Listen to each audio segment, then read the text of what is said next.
Olá, pessoal, bem-vindos de volta. Estamos juntos aqui para mais uma aulinha.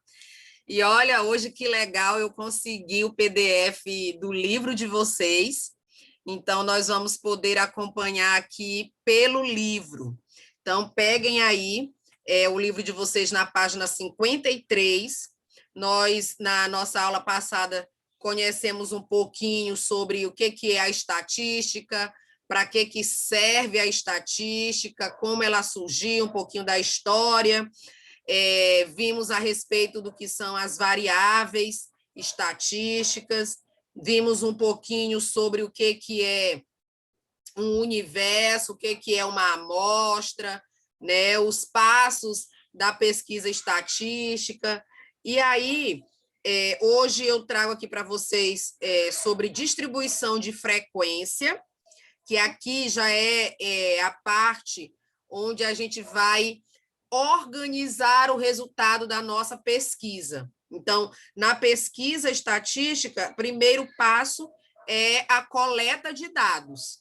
Mas depois que você coletou esses dados, você precisa organizar os dados para depois interpretá-los.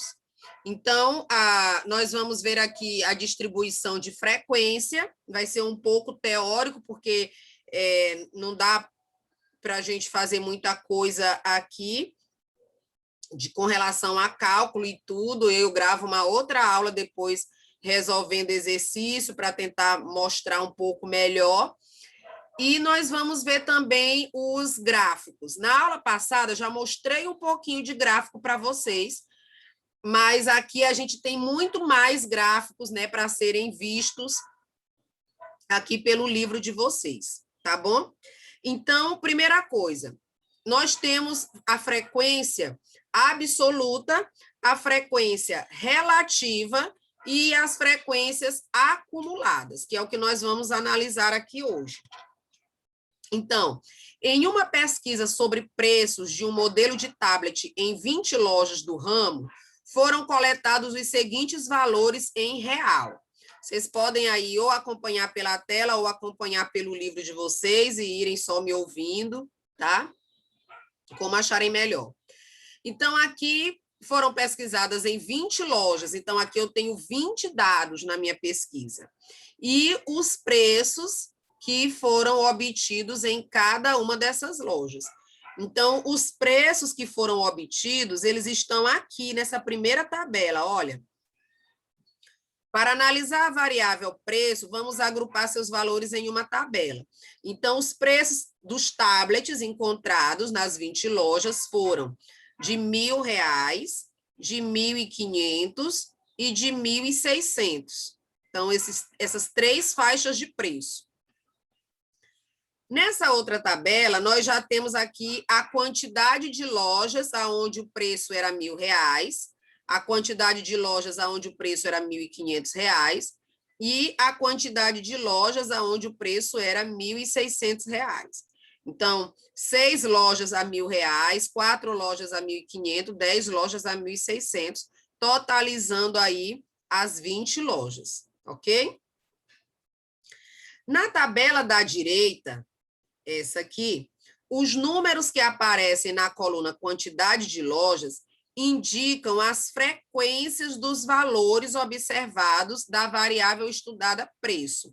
Então, nesse caso aqui, essa frequência é a quantidade de vezes que o dado foi obtido, que o dado apareceu, tá?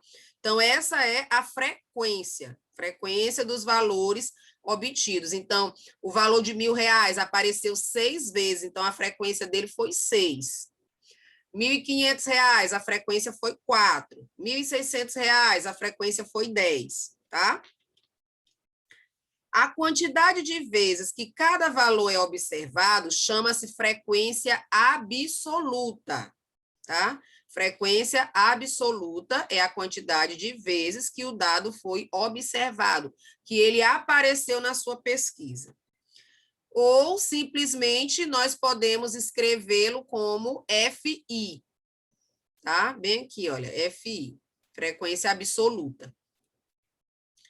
A tabela que mostra a relação entre a variável e a quantidade de vezes que cada valor se repete é chamada tabela de frequência ou distribuição de frequências. Então, essa tabela aqui, onde você tem os seus dados, a frequência em que eles apareceu, é chamado de tabela de frequência ou distribuição de frequência. Agora, vamos acrescentar à tabela de frequência uma coluna com valores que indicam a razão entre cada frequência absoluta e o total pesquisado. Os valores calculados recebem o nome de frequência relativa e geralmente são expressos em porcentagem para facilitar a interpretação dos dados. Então, como é que você obtém a frequência relativa?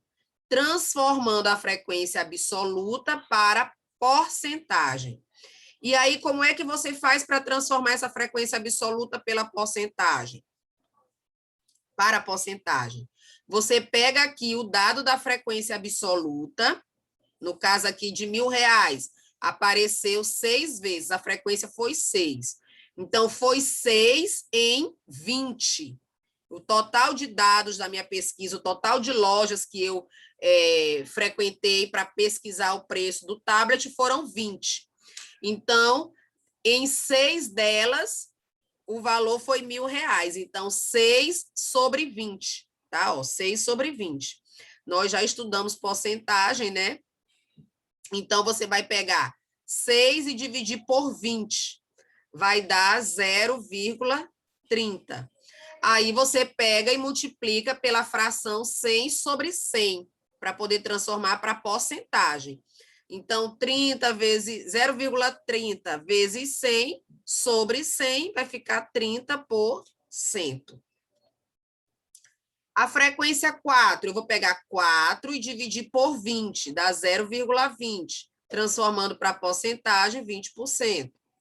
10 dividido para 20 dá 0,50, transformando para porcentagem dá 50%.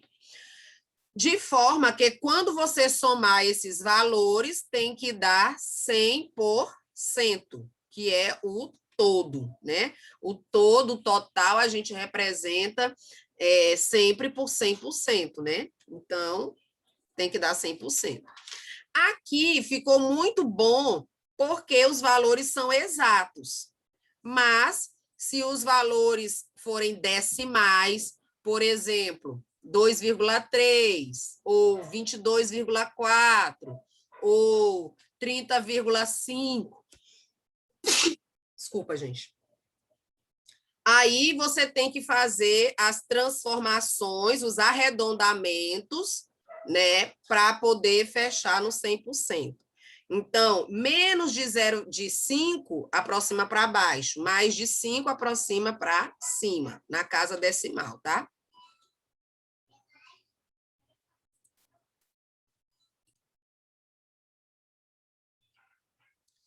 Para saber mais sobre a variável estudada, podemos calcular a soma de cada frequência absoluta com as frequências absolutas anteriores, que chamamos de frequência absoluta acumulada.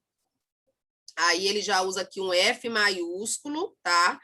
E o I para representar essa frequência absoluta acumulada. A frequência relativa é o FR, minúsculo, tá? E a soma de cada frequência relativa com as frequências relativas anteriores, que chamamos de frequência relativa acumulada. Então, o F maiúsculo e o R. Então, por exemplo, aqui eu tenho a minha frequência absoluta, aqui eu tenho a minha frequência relativa, aí a acumulada, eu vou fazer o seguinte, ó, o 6 é o primeiro dado, então não tem nada antes dele, então é só 6 mesmo. Aqui, eu já vou pegar 4 mais 6, ó. O dado aqui é 4, com o anterior, que era 6, 4 mais 6, 10. Aqui, eu vou pegar o 10 com os dados anteriores, o 4 e o 6. Então, vai ficar 14 mais 6, 20. tá? Então, aqui eu tenho a minha frequência absoluta acumulada, 6, 10, 20. Na relativa, a mesma coisa. O primeiro dado era 30, ó, não tem ninguém antes dele. O meu segundo dado é 20, com o 30 anterior, fica 50. Aqui, o meu dado 50 com os 50 anteriores, aí dá 100. Então, aqui já é a frequência relativa acumulada. Para que elas servem, né? Elas são úteis quando o objetivo é saber a quantidade ou a porcentagem até determinada característica, tá? Até um determinado ponto, quando eu quero saber aquilo ali. Aí aqui nós temos alguns exercícios resolvidos, nós não vamos fazer isto agora. Nós vamos agora para a distribuição de frequência para dados agrupados em intervalos.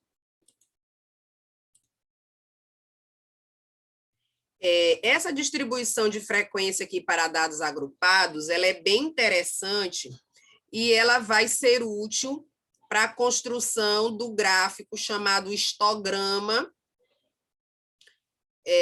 que ele é feito baseado nesse conhecimento aqui, tá?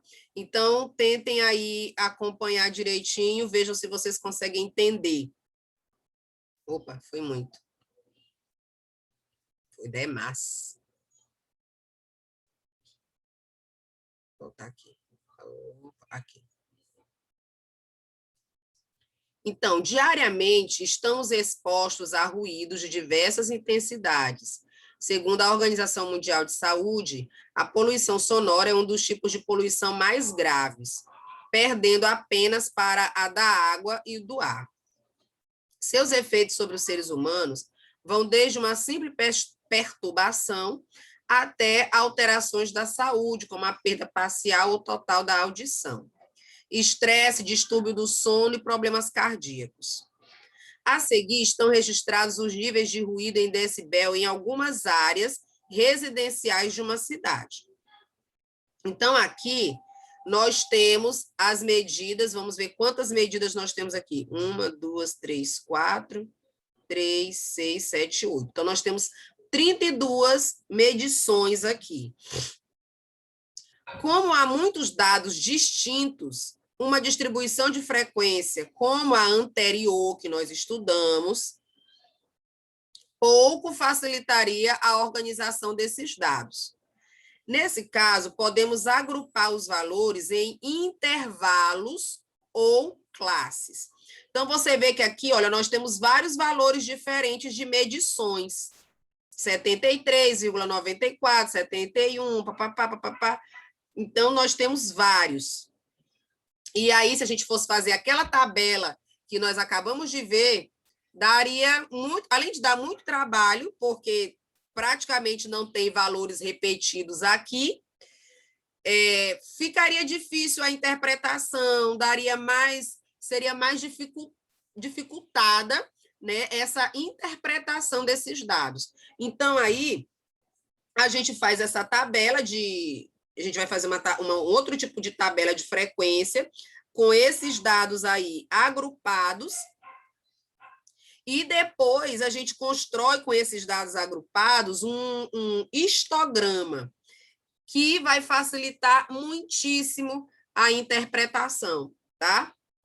Então, veja, uma vez que o maior valor coletado é 73,94 e o menor é 55,77,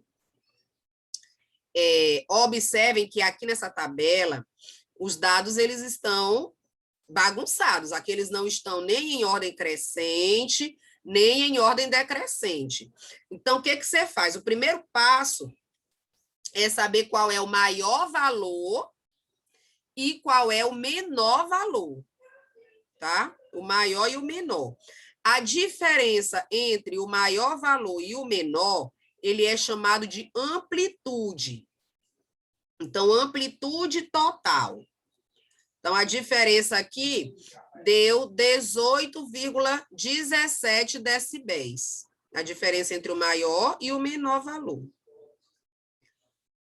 Para construir a tabela, podemos dividir a amplitude total por exemplo, por 4.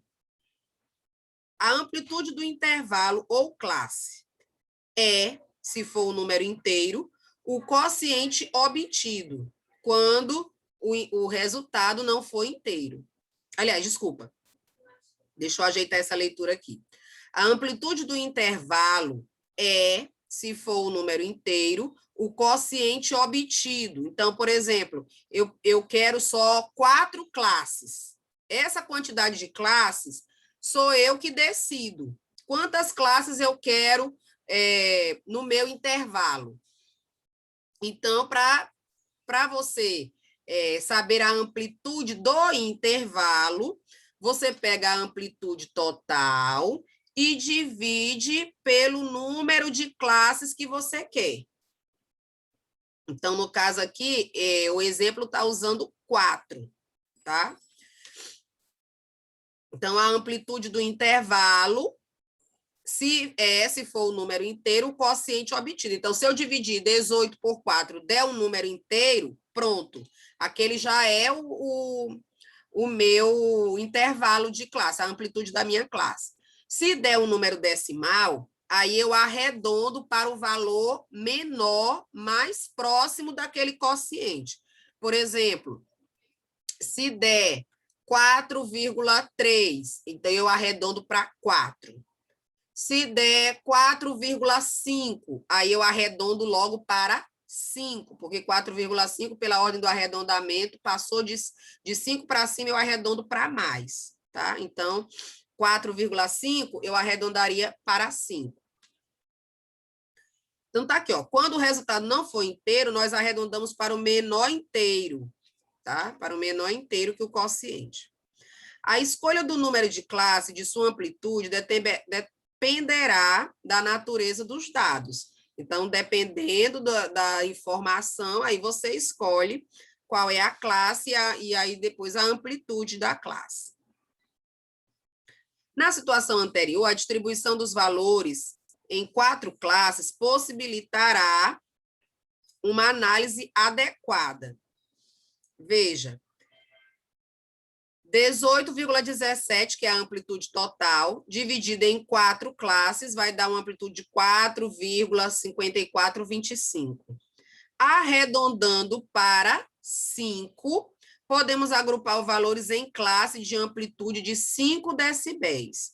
Assim, o primeiro intervalo vai começar em 55, indo até 60. Tipo assim, eu escolhi a minha amplitude. Vejam aqui, olha. Deixa eu voltar. Sempre volta demais. O menor valor que apareceu aqui, na minha amplitude, foi 55,77. Então, como as classes elas vão começar com valores exatos, arredondados, então eu começo com 55. Então, aqui eu coloco intervalo fechado em 55, quer dizer que começa no 55. Aí eu pego a amplitude da classe. A amplitude da classe é 5. Então, 55 mais 5 vai dar 60. Aí eu coloco aberto em 60. Lembram de intervalos reais que nós estudamos lá no primeiro ano?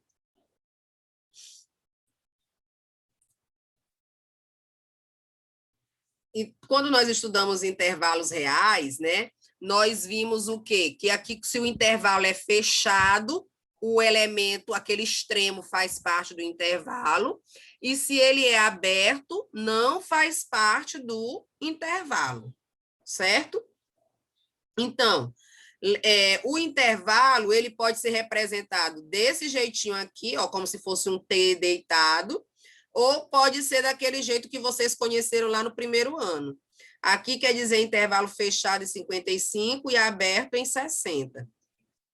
Tá? Então, aqui significa que são as medidas que vão de 50, entre 55 e 60. O menor valor, 55, né? E o superior, menor do que 60. O 60 não vai entrar. Então, as minhas amplitudes, elas ficam assim, ó. Eu escolhi a menor, que é 55. Então, fechado em 55 até 60.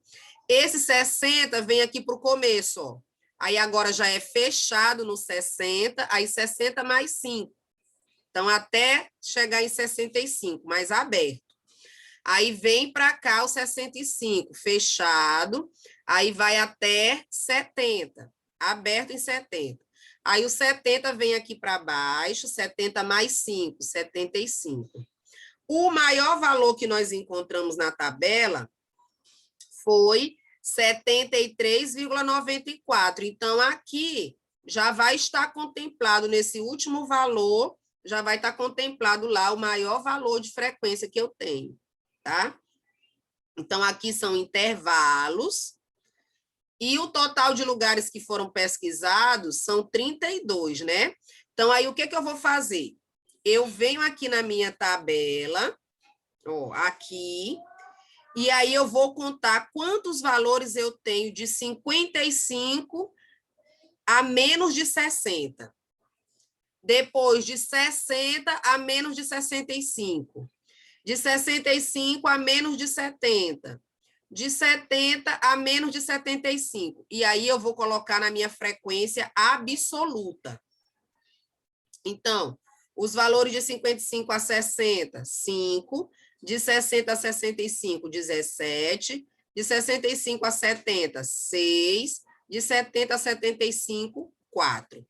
Quando eu somo, tem que dar o total de lugares que eu pesquisei, tá? Aqui a frequência acumulada. A acumulada, primeiro é o 5 que já estava, aí eu pego 17 mais 5, 22. Aí aqui eu pego 6 mais 17 mais 5, 28. 4 mais 6 mais 17 mais 5, 32, tá? Que é a frequência acumulada. A frequência relativa, como é que eu faço?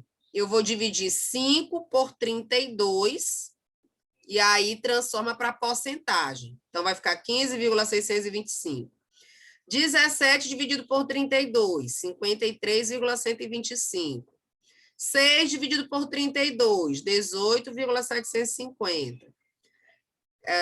Em porcentagem, tá, gente? 4 dividido por 32, 12,500. Em porcentagem. Quando eu somar, vai dar 100%. Aqui é a minha frequência relativa, né? A frequência relativa a gente deixa em forma de porcentagem. E aqui a frequência relativa acumulada. Então, aqui eu vou somando. Esse primeiro eu repito, somo esse com esse com esse com esses, e aí vai dar os 100%. Com base nos dados da tabela, podemos concluir, por exemplo, que 4 áreas residenciais da cidade apresentam nível de ruído maior ou igual a 70 e menor que 75 decibéis, que é esse valor aqui, ó. Esse nível de ruído equivale ao ruído de um tráfego pesado. 18,75%, bem aqui, ó, das áreas estudadas apresentam ruído maior ou igual a 65 e menor do que 70. 68,75 aqui, ó, das áreas estudadas apresentam ruído menor do que 65, que vale essa soma desses dois aqui, ó. Tá? Então essa aí é a nossa distribuição de frequência por dados agrupados em intervalos. Depois, a gente pega isso aqui e transforma em um gráfico chamado de histograma. Mais adiante, a gente vai ver. Aqui tem os exercícios, depois eu vou escolher umas questões para vocês fazerem. Representações gráficas. Com frequência, os resultados numéricos referentes a uma reportagem ou a uma pesquisa são apresentados em jornais, revistas ou na internet, ou em outros meios de comunicação, por meios de gráfico, como os apresentados a seguir. Então, aqui nós temos Crescendo para Cachorro, Vida de Cão no Brasil, um gigante mundial no mundo. Quando empregados corretamente, os gráficos podem evidenciar em uma forma visual eficiente e atraente os dados e as informações que precisam transmitir. Para tornar possível essa representação, devemos obedecer os 3 requisitos fundamentais. Então, o gráfico ele deve ser simples, claro e verdadeiro. Apresentar resultados verídicos. A escolha do tipo de gráfico mais adequado para representar um conjunto de dados depende de vários fatores, como a natureza e o comportamento da variável, que é aquilo que você está estudando, né? Ou os objetivos de quem o apresenta. A seguir, veremos alguns tipos de gráficos e representações gráficas. Então, nós temos o gráfico mais comum, mais simples, é o gráfico de barras. E essas barras, elas podem ser verticais ou podem ser horizontais. Os gráficos de barras são representações muito usuais e aplicam-se para as variáveis tanto qualitativas quanto quantitativas. Os gráficos de barras verticais ou de colunas apresentam os dados por meio de colunas retangulares dispostos em posição vertical. As colunas têm larguras iguais e a altura de cada uma corresponde à frequência, ou absoluta ou relativa dos dados observados. Então, quando você vai construir um gráfico de barras, você tem que... a estética do teu gráfico, ela é importante, tá? Ó, nós temos que ser um gráfico simples, claro e verdadeiro, e estético, tá? Eu vou acrescentar isso. E aí, na horizontal, você coloca alguns dados aqui e, geralmente, na vertical, você coloca a frequência de cada dado que você colocou aqui na horizontal. A largura da coluna deve ser a mesma. O espaçamento entre elas deve ser a mesma, para que o seu gráfico fique esteticamente, estética em matemática é muito importante, fique com uma estética perfeita, tá? Então, aqui, ó, taxa de analfabetismo em brasileiros de 15 anos, esses dados são de 2014. Então, no norte, 9%, nordeste, 16%, ô, Lástima. Sudeste, sul, centro-oeste. Então, aqui, a altura da coluna varia conforme a frequência, ou absoluta ou relativa. A largura, não. A largura você que determina, e esse espaçamento entre uma coluna e outra é você que determina. Outra forma de apresentar as informações coletadas é por gráficos de barras horizontais. Esse gráfico ele é muito utilizado. Aliás, esse tipo de gráfico utiliza barras retangulares dispostas em posição horizontal. Elas têm larguras iguais e seus comprimentos aí vai depender, né, da frequência. Então, aqui, ó, o gráfico de barras horizontais abaixo mostra a resposta dos entrevistados a uma das perguntas da pesquisa Ideias e Aspirações do Jovem Brasileiro sobre o Conceito de Família, realizada em 2015. Então, tá aqui, ó. Tornar-me uma celebridade, dedicar-me totalmente ao meu trabalho, dedicar-me à minha família, divertir-me e curtir a vida, ser capaz de ajudar os outros a mudarem suas realizações de vida, ter uma boa formação na faculdade, conhecer várias culturas viajando pelo mundo. E aqui a frequência com que eles disseram. Na horizontal, quando o gráfico está horizontal, a frequência ela fica aqui embaixo, ó. Quando ele é vertical, a frequência fica aqui, tá? Aí nós temos o gráfico de segmento ou gráfico de linha, né? Também muito conhecido. Geralmente é usado quando você quer mostrar uma linha do tempo. Então, ó, são muito empregados para representar o comportamento de um conjunto de dados no decorrer de um período. Para construir um gráfico de segmento, adotamos um referencial parecido com o do plano cartesiano, no qual os pontos correspondentes aos dados são marcados e, em seguida, unidos em sequência por meio de segmentos de reta. Então, aqui, Geralmente, no gráfico de segmento ou gráfico de linha, os anos ficam aqui na horizontal e a frequência fica na vertical. Aí, por exemplo, tem faturamento anual do Brasil com turismo estrangeiro. Então, em 2004, foi 3.222, em 2005. Então, aí você vai usando mesmo a ideia de plano cartesiano e vai marcando os pontos. Depois, com uma régua, você liga esses pontos. E aí você sabe quando cresceu, quando caiu, quando estagnou, tá? É um gráfico simples de fazer a leitura. Aí nós temos um outro gráfico também super conhecido, que é o gráfico de setores, ou gráfico tipo pizza. Ele é mais utilizado quando nós queremos apresentar a frequência relativa, que são os dados em percentual, porque aí ele mostra que a pizza fatiadinha, né, várias cores para representar cada frequência, tá? Então, os gráficos de setores apresentam os dados em um círculo, no qual cada setor indica a frequência absoluta ou relativa de um valor observado.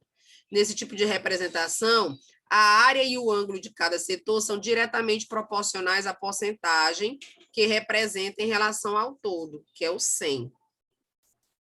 Veja como os dados da tabela a seguir podem ser representados em um gráfico de setores.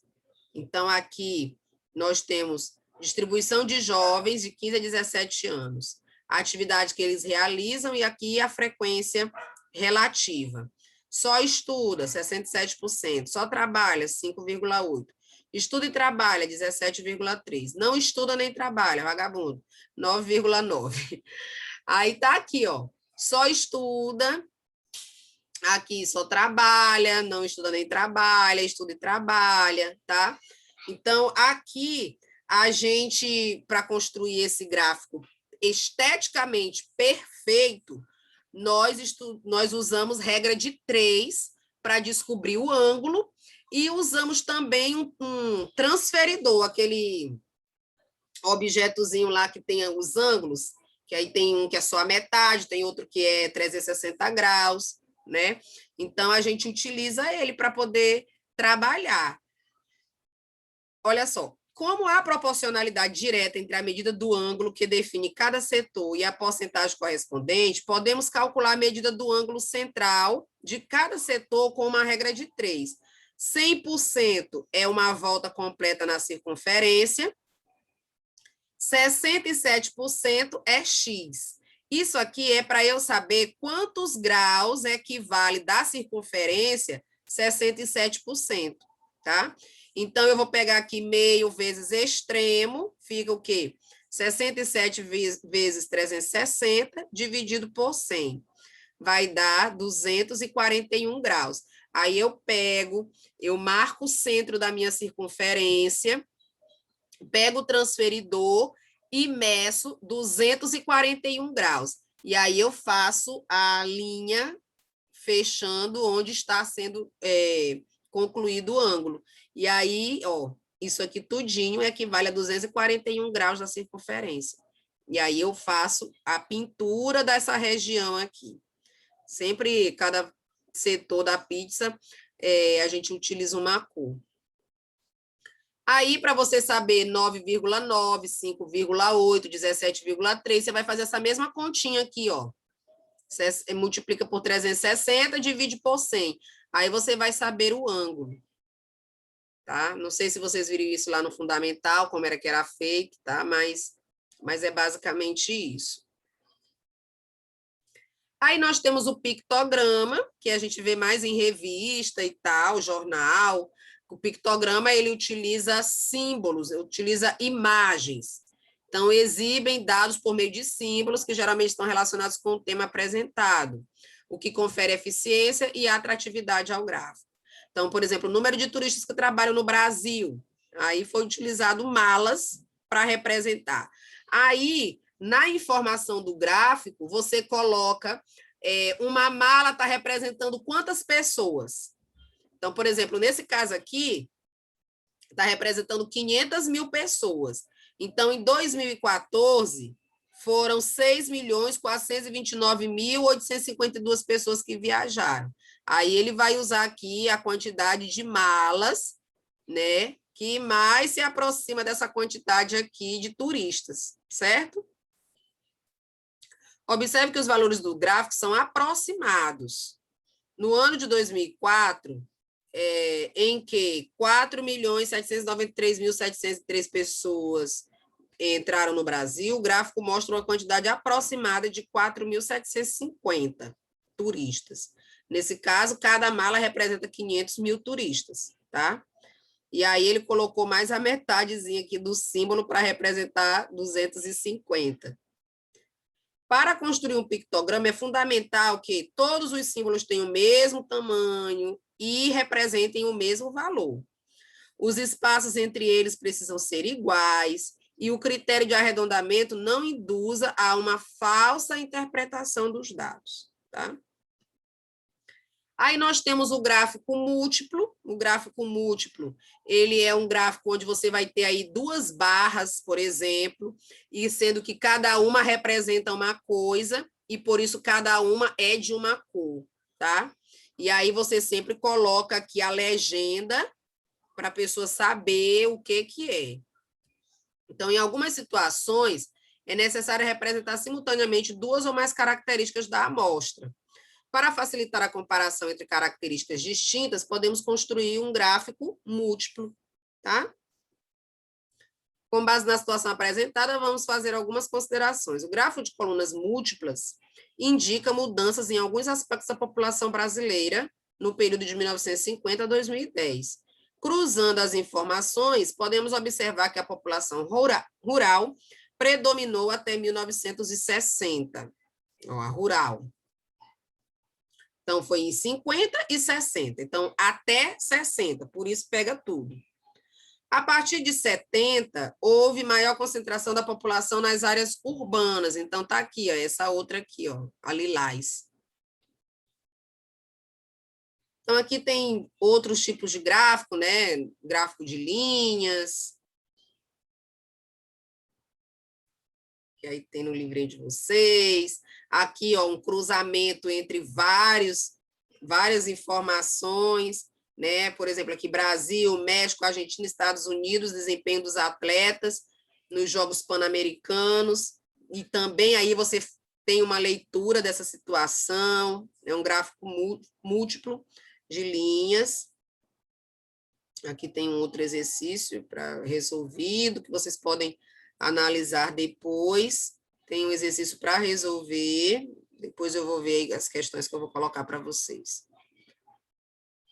E esse aqui é o histograma. Não sei quantos minutos eu já estou aqui.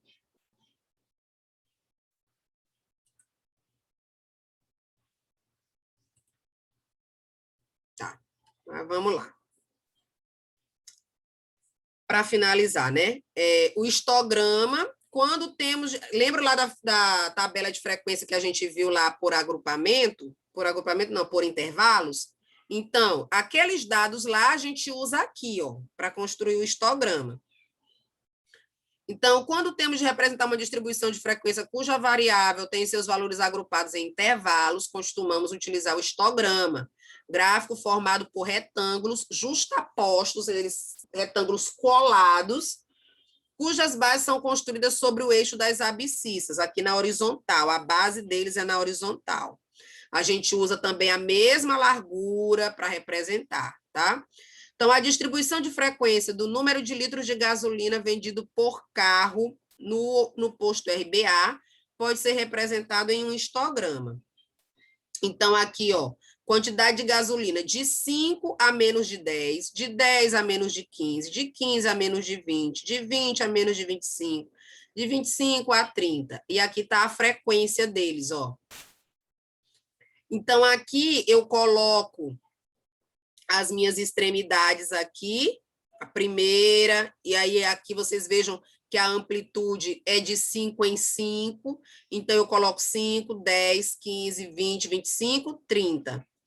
Aí eu construo aqui as minhas colunas, uma coladinha na outra, mostrando aqui a frequência absoluta de cada uma delas, certo? Se analisarmos o histograma, percebemos que a maior altura é 78, essa aqui, ó, ou seja, o intervalo apresentando a maior frequência é 78, e está entre 10 e 15 litros, ó, aqui, ó. A maior frequência está entre 10 e 15 litros. Aí, quando eu marco a metade de cada uma dessas colunas aqui, ó, eu marco o ponto médio de cada segmento desse aqui, e aí eu traço uma linha ligando esses segmentos, eu construo o que a gente chama de polígono de frequência. Então, olha só. Partindo do histograma, é possível construir um gráfico de segmento chamado gráfico de curva poligonal, ou, mais comumente, polígono de frequência. Então, veja, ó, pegando aquele mesmo exemplo lá em cima, aqui a metade entre 5 e 10 vai ficar no 7,5. Aqui, ó, a metade vai ficar no 12,5. A metade aqui, 17,5, tá?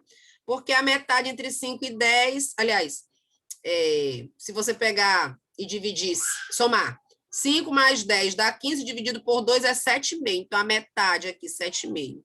Você vai ver que a diferença fica 2,5. Então, o primeiro ponto seria aqui, ó, no 2,5. Aí eu vou ligar esses pontos, ó, ponto médio de cada pedacinho. E aí, se eu apagar as colunas, vai ficar só o polígono da frequência, tá? Então, vamos construir um polígono de frequência com base no histograma do exemplo anterior. Inicialmente, marcamos os pontos cuja abscissa seja o valor médio dos intervalos e cuja ordenada seja a frequência da respectiva classe. Em seguida, unimos em sequência esses pontos por segmento de reta. Finalmente, completamos a curva poligonal acrescentando 2 pontos de ordenada 0, cujas abscissas sejam o valor médio de um intervalo imediatamente inferior e imediatamente superior. É esse aqui, ó. Imediatamente inferior é 2,5, imediatamente superior, 32,5. Que aí é onde a abscissa é 0, a ordenada é 0, não teve consumo, tá? Observando o polígono de frequência, percebemos que o ponto mais alto ocorre no 12,5 litros, que é aqui, ó, de gasolina em 78 carros, o que indica que o abastecimento mais frequente no posto é 12,5 litros, tá? Olha como é bacana. Então, aqui, olha, tem um outro gráfico para construir aqui o histograma, a frequência, polígono de frequência, tá? Então, gente, por hoje é só. E acho que já foi muito. Beijo! Depois eu vejo quais atividades vocês farão.